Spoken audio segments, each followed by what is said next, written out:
জন্ম থেকে রিষড়ার বাসিন্দা হলেও সেই অর্থে রিষড়ার কোনো রেস্টুরেন্ট আমার এক্সপ্লোর করা হয়ে ওঠেনি।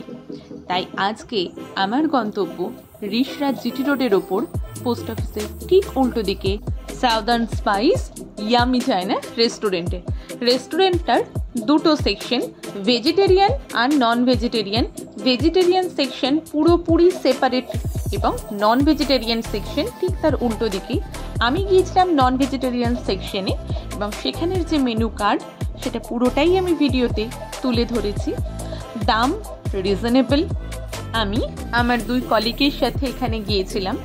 আমি অর্ডার করেছিলাম চিকেন শামি কাবাব, তার সাথে বার্নড গার্লিক নুডলস আর কুং পাও চিকেন। ডেজার্ট হিসেবে নিয়েছিলাম হট গোলাপ জামুন আর মশালা কোল্ড ড্রিঙ্কস। সমস্ত আইটেমগুলো মিলিয়ে আমাদের দাম পড়েছিল 993, যা একেবারেই সাধ্যের মধ্যে। তাই রিষড়ায় আসলে সাউদার্ন স্পাইসে ভিজিট করতে ভুলবেন না যেন।